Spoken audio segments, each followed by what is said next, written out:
안녕하세요. 저는 현재는 템페를 발효하고 있는 장홍석입니다. 항상 이렇게 어떤 타인들에게 제 자신을 소개하는 거에 대해서 굉장히 어려움을 느끼고 있거든요. 무엇을 합니다. 이렇게 말했을 때 각자가 가지고 있는 어떤 관념적인 이미지들 때문에 이 사람은 그렇게 그런 거구나 라고 이렇게 어떤 단정 지는 거에 대해서 제가 무엇을 하는 사람입니다 말하는 게 굉장히 저에게는 어려운 부분이에요. 저는 원래 최초에는 식품 영양을 전공을 했었어요. 저랑 맞지 않는다는 걸 느끼고 자퇴를 하고 군대를 갔어요. 꿈이 하나 생겼는데 연극 배우였어요. 다시 군대를 제대하고 학교 연극영상과를 다시 준비를 해서 학교에 입학하게 되었죠. 연극이라는 장르 안에서 배우로 활동했었고요. 이 작품은 텍스트를 사용하는 연극보다는 움직임을 굉장히 많이 사용해서 극을 만드는 연극이었어요. 그때는 이제 독일 연출가가 한국에 와서 이 작업을 만들었었는데 이때 이제 그 움직임이라는 거 처음 접하고 저한테는 굉장히 흥미롭게 다가왔었어요. 저기 독일 연출가님께서 저에게 연기도 연기인데 무용을 한번 해봐라. 내가 도와주겠다. 그래서 이제 시작을 하게 된 거예요.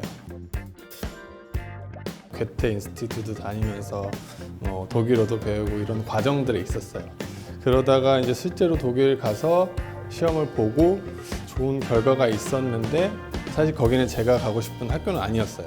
그 사이에 있던 학교여서 제가 원래 가고 싶은 학교를 다시 한국에 와서 준비를 하던 중에 이제 한국예술종합학교에 또 입학 원서가 나와서 고민을 하다가 한예종을 졸업하고 안무 및 퍼포머로 계속 활동을 했었죠.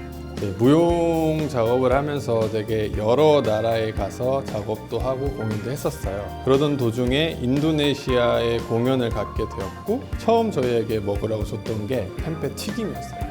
근데 제가 그걸 먹고 너무 맛있었는데 도대체 이게 무엇으로 만드는지 전혀 몰랐어요. 그래서 그분한테 이게 뭐냐라고 물어봤더니 템페다. 템페는 뭐냐? 좀 이따 시장 가면 다 알게 될 거다. 따라와라 하더라고요. 근데 다 이 바나나 잎에 이 템페가 다 쌓여가지고 우리나라 뭐 재래시장 같은 데 할머니들이 파시는 것처럼 이게 온 동네에 템페가 다 있더라고요. 하얗고 벽돌 모양이고 되게 예뻤어요. 일단 되게 예쁘다. 그래가지고 단면이 잘린 모습을 보고 이제 콩들이 다 박혀 있는 거예요. 이게 진짜 콩으로 이렇게 발효를 하는 거구나. 다시 이제 한국으로 와서 템페를 만드는 방법들에 대해서 좀 리서치를 했어요. 이미 템페는 유럽이나 미주 이쪽에는 되게 흔한 식재료로 이렇게 많이 깔려 있더라고요. 그래서 이제 그런 팩토리들에게 제가 메일을 다 보냈어요. 템페를 좀 배우고 싶다. 대부분 거절을 하거나 답장이 안 왔죠. 그러다가 이제 일본에서 템페를 제조하시는 루스토노라는 분께서 그럼 너 나한테 와서 배워라 라고 답장이 와서 일본으로 넘어가서 한 5개월 정도 배우게 된 거죠. 온도계 습도계 달아가지고 처음에 저렇게 집에서 제가 실험을 했어요.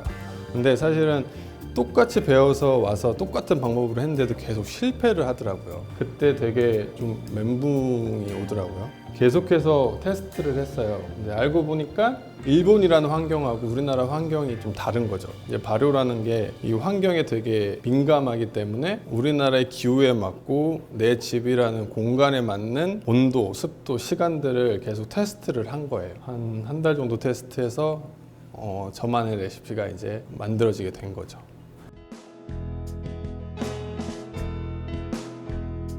연극했다가 무용했다가 지금 이거 하고 있는데 이전에 제가 했던 어떤 경험들을 버린다고 생각하진 않거든요.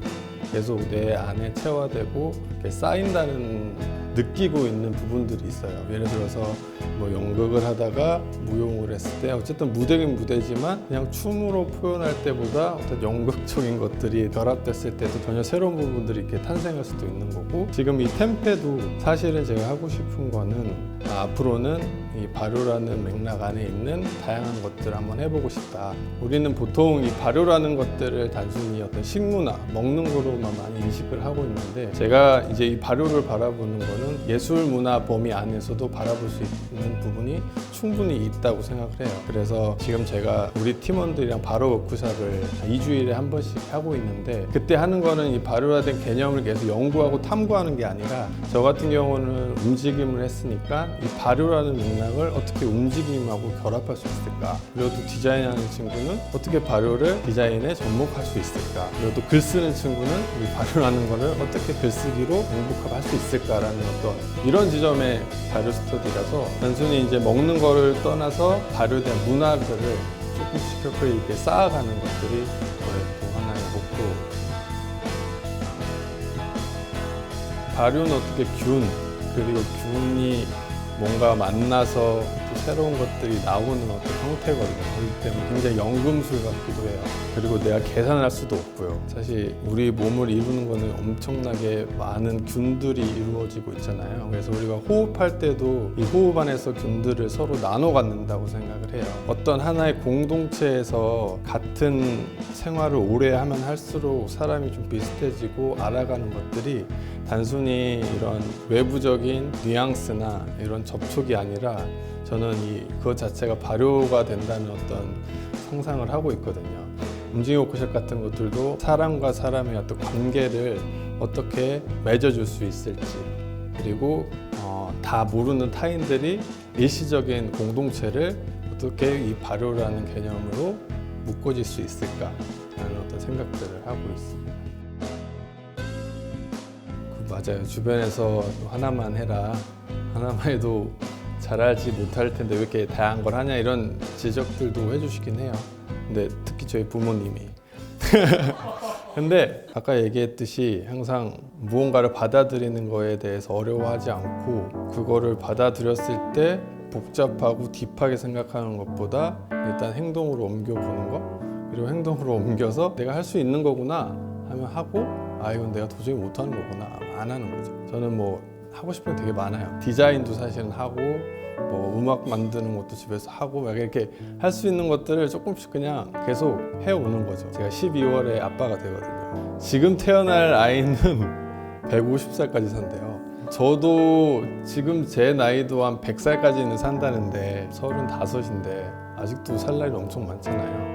그렇기 때문에 뭔가 하나를 고집해서 그걸 계속 밀고 나간다는 게 저에게는 좀 맞지 않는 것 같아요. 물론 그렇게 하나만 파가지고 가시는 분들도 계시지만 저의 경우는 그렇지 않은 것 같다는 생각이에요. 제가 할 수 있는 거에 대한 상태를 항상 열어놓는 삶을 살아가고 있어요. 그래서 여러 가지를 하는 거에 대해서 어떻게 이것도 하고 저것도 하고 지금 뭔가 사업을 해? 이렇게 질문할 수도 있는데, 저는 그런 사람이고 사실은 지금 템페를 발효하고 있지만 이 향후에 또 어떤 걸 할지는 저도 사실 잘 모르겠어요. 그래서 계속 이렇게 도전하고 얻는 어떤 삶의 태도나 나의 생각들을 계속 이렇게 축적해 나가는 제 방식 자체가 여러 가지를 하게 되었고, 그런 것들이 원동력이 되었던 것 같다는 생각이 들어요.